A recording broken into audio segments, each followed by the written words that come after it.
వెళ్ళలేదు, కొంత మనం డిప్లొమసీ కోసం కొంత సైలెంట్గా ఉన్నాం అనుకోండి. కానీ ఇప్పుడు మనం తీసుకుంటున్న ఒక విధానం ఏదైతే రష్యాతో కాస్త ఇంకా బలోపేతం చేసుకోవాలనుకోవడము, చైనాతో పర్యటనలు మాట్లాడుకోవడము, ఇవన్నీ ట్రంప్కి సమాధానం చెప్పే చర్యల్లాగా భావించవచ్చా? అంటే మన యాక్చువల్ యాక్షన్ ప్లాన్ బిగిన్ అయింది అనుకోవాలా? ఎందుకంటే ఇవాళ రిపోర్ట్ల ప్రకారమే, ఇవాళ మరి నా ముందు ఆంధ్రజ్యోతి ఉంది, ఆంధ్రజ్యోతి దీని ప్రకారమే అంటే కొంత హెసిటెంట్ గా చర్యలు తీసుకుంటున్నారు. ఇప్పుడు ఇందాక మీరు అన్న ఇంట్రొడక్టరీ మాటల్లోనే ఒక మాట ఉంది, చైనాతో తాత్కాలిక స్నేహం. దాని అర్థం ఈ యుద్ధం, టారిఫ్ల యుద్ధము, ఈ ఘర్షణ అమెరికాతో కొనసాగించినంత కాలం తాత్కాలికంగా చైనా వైపు వాళ్తాం, అయిపోయిన తర్వాత మళ్ళీ మామూలే అమెరికాతో అంటకాగుతాం అనే సారాంశం అదే. కాబట్టి ఏంటంటే అమెరికాని బెదిరించడానికి చైనా వైపు పోతున్నామా, జెన్యూన్ గా మనం అమెరికా మనల్ని ఇబ్బంది పెడుతుందని గుర్తించి అమెరికాతో సాగదు, మనం ఎంత స్నేహంగా ఉన్నా అమెరికా ఇలాగే చేస్తుందని వాస్తవాన్ని గుర్తించి పాత్ మార్చుకొని చైనా వైపు మొగ్గటమే మెరుగు. చైనాతో కొన్ని సమస్యలు ఉన్నా చైనాయే మెరుగు వీళ్ళిద్దరిలో.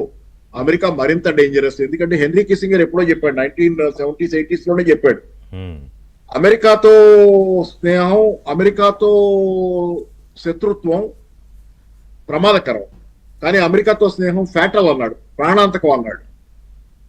అమెరికాతో శత్రుత్వం ప్రమాదకరం, కానీ అమెరికాతో స్నేహం అంటే మనకి ఒక పోలిక చెప్తారుగా, ధృతరాష్ట్ర కౌగిలి అని, అట్లానా? అదే చెప్పాడు హెన్రీ కిస్సింగర్, అమెరికా ఫారిన్ మినిస్టర్ చెప్పాడు అన్నమాట. తర్వాత రివర్స్ కిస్సింజర్ ఫార్ములాలు అవి కూడా అవలంబించిన పరిస్థితి ఉంది కదా కొంతకాలం. చేశారు అంటే చైనాకి దగ్గర అయింది ఆయన చేస్తుందే కదా. చైనా ఆ రోజు అది అమెరికా అవసరం, ఆయన చేస్తే తప్పని కూడా అనలేము.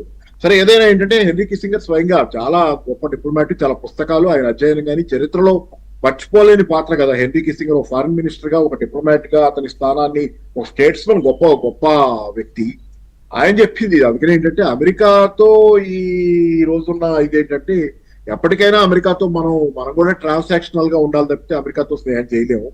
కాబట్టి ఏంటంటే ఈ రోజు మళ్ళీ ఏదో తాత్కాలికంగా చైనాతో తాత్కాలికంగా మనం చేయాలనుకుంటే మనం ఒక్కళ్ళవేనా, రెండో వాళ్ళకి ఉంటుందా స్నేహం చేయాలా అక్కర్లేదని ఇది. వాళ్ళు అంటే మన తాత్కాలికంగా స్నేహం చేసి ఎప్పుడు కావాలంటే అప్పుడు వెళ్ళి తలుపు తట్టి లోపలికి వెళ్ళి కాసేపు కూర్చొని మళ్ళీ వచ్చి మళ్ళీ ఇంకో పక్క వెళ్ళిపోయి అక్కడ కూర్చొని, ఇది సాధ్యమా? కాదు. ఒక చైనా విషయానికి వద్దాం పాపారావు గారు. ముందు రష్యా గురించి మాట్లాడుకుందాం. ఇప్పుడు రష్యాతో అక్కడే కదా సమస్య. ఇప్పుడు రష్యా నుంచి మనకి శాంక్షన్లు, అవి మనం ఫాలో కాకపోతే ఆంక్షలు, మనం ఇంకా పెంచుకోవాలని ప్రయత్నం చేస్తున్నాం. సరే, సందర్భం ఏదైనా కానీ ఇటు పుతిన్ ట్రంప్ కూడా కలుసుకుంటున్నారు. ఈ కాంప్లెక్సిటీ ఏంటి అసలు? ఇంతకుముందు జరగలేదని నేను చెప్పను, కానీ కొంత ఈ విదేశీ సంబంధాలు కంపారిటివ్లీ కొంత కాంప్లెక్స్గా అనిపించట్లేదా? కాంప్లెక్సిటీ మీరు ఇందాక ఇంట్రొడక్షన్ లో చెప్పినట్లుగానే సోవియట్ యూనియన్ కాలం నుంచి అద్భుతమైన స్నేహితుడు మనకి రష్యా, అద్భుతమైన స్నేహం రష్యాతో మనకి.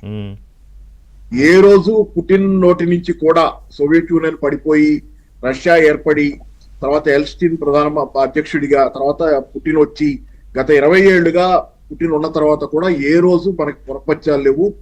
నిరంతరం మనం అమెరికాకి దగ్గర అవుతా వచ్చినా కానీ పుటిన్ మనతో మద్దతుగానే ఉన్నాడు. అట్లాంటి రష్యాని ఈ రోజు మనం వదులుకోకూడదు. నిత్యం అదే మన భారత ప్రజల గుండెల్లో కూడా సోవియట్ యూనియన్ అంటే చాలా ఇష్టం ఉంది, రష్యా అంటే కూడా చాలా ఇష్టం ఉంది. చైనా పట్ల మనకి విభేదాలు ఉండొచ్చు, కానీ రష్యాని ఇష్టపడని భారతీయుడు ఉండడు, అంత ఇష్టం. నేను పాకిస్తాన్ తో యుద్ధ సమయంలో కూడా పాకిస్తాన్ తో దగ్గర సంబంధాలు ఉండి కూడా రష్యా మనకు అనుకూలంగానే ఉంది. అంత దగ్గర సంబంధాలు పాకిస్తాన్ తో ఉండి కూడా ఈ రోజు మనల్ని కాదల్లా మనకు అనుకూలంగానే ఉంది.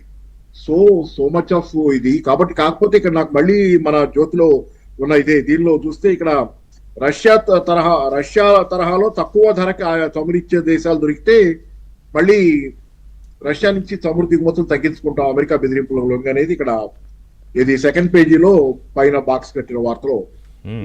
But at the same time Russia oil కొనుగోళ్ళు ఆపేస్తే మనకి ఆ దిగుమతుల భారం ఎంత ఉంటుంది అనేది